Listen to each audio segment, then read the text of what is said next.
हाय engineering dudes.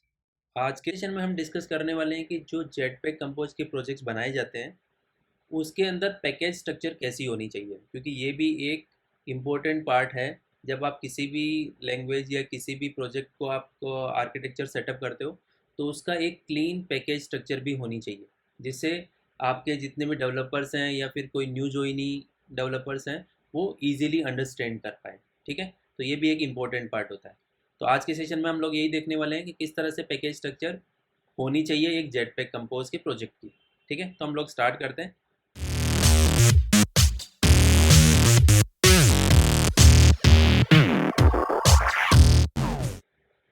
जैसे ये मेरा मेन पैकेज है, ठीक है, तो इसके अंदर मैं सबसे पहले एक पैकेज बनाता हूँ, उसका नाम मैं दे देता हूँ फीचर। ओके, क्योंकि फीचर हर एक प्रोजेक्ट का हर एक पार्ट होता है, उसको आप एक फीचर बोल सकते हो। ओके, अब उस फीचर के अंदर कौन कौन से लेयर की पैकेजेस होने चाहिए। ठीक है, तो बेसिकली वो 3 लेयर हो सकती है। एक यूआई लेयर हो सकती है, और एक आपकी डोमेन लेयर हो सकती है, और एक डेटा लेयर हो सकती है। क्योंकि आपका यूआई वाला पार्ट होता है वो यूआई लेयर के अंडर में आता है। उसके बाद आपकी जो यूआई है वो डेटाबेस से कनेक्ट हो सकती है या फिर एपीआई से कनेक्ट हो सकती है। ठीक है, तो उसके लिए हम लोग डोमेन और डेटा लेयर यूज़ करते हैं। ओके, तो सबसे पहले तो मैं प्रेजेंटर लेयर बना लेता हूँ, जिसको ये अभी यूआई लेयर भी बोल सकते हो।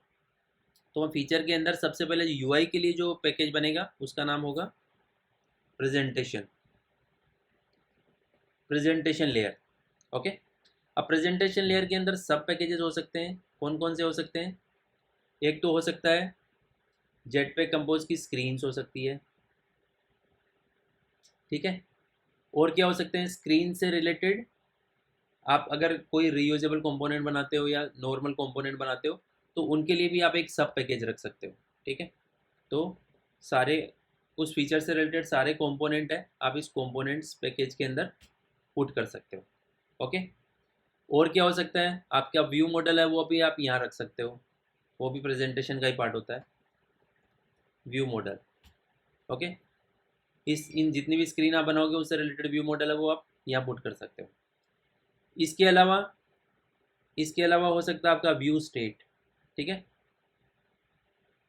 तो व्यू स्टेट नाम का पैकेज बना सकते हैं हम लोग, जिसके अंदर सारे व्यू स्टेट्स आप रख सकते हो। क्योंकि हमने अपने सेशन के अंदर देखा था कि हम लोग जो जेटपैक कंपोज के जो स्क्रीन्स है उनकी जो स्टेट मैनेजमेंट हम व्यू मॉडल और व्यू स्टेट के थ्रू करते हैं, राइट। तो उनके लिए जो व्यू स्टेट्स आप बनाते हो स्क्रीन्स के लिए, उनको भी आप व्यू स्टेट वाले पैकेज के अंदर रख सकते हो। ठीक है, तो बेसिकली ये प्रेजेंटेशन लेयर ये 4 कंपोनेंट या 4 पैकेजेस रख सकती है, जिसमें स्क्रीन्स, कंपोनेंट्स, व्यू मॉडल और व्यू स्टेट्स हो सकते हैं। ओके, तो ये होती है आपकी प्रेजेंटेशन लेयर। सेकेंड वन होती है आपकी डोमेन लेयर।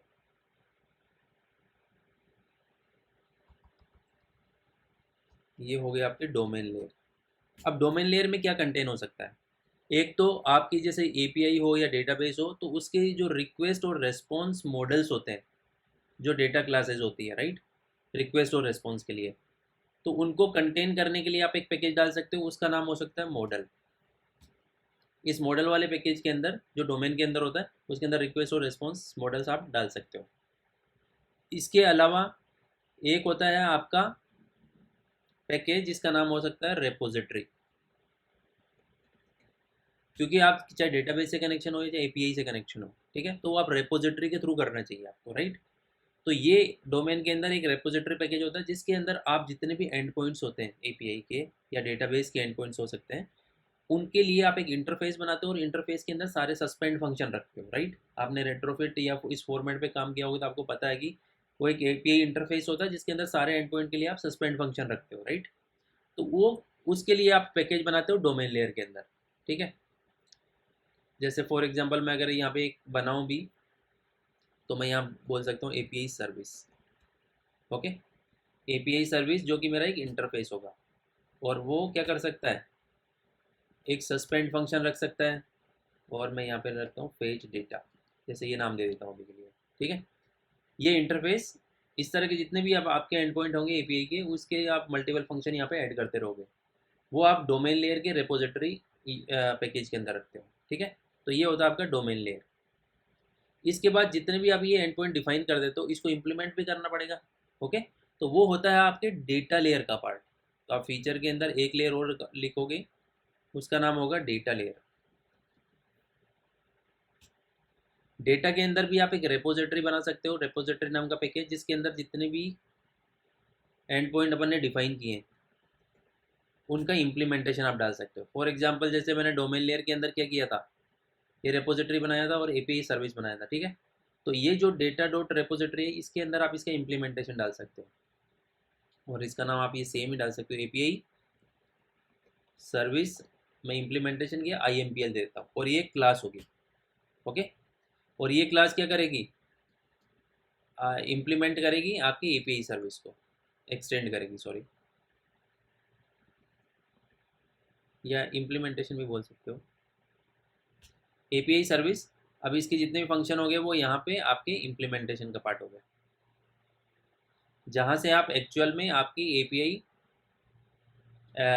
इम्प्लीमेंट करते हो या एपीआई को इन्वोक करते हो, राइट। तो ये वाला पार्ट है आपका डेटा का पार्ट होता है।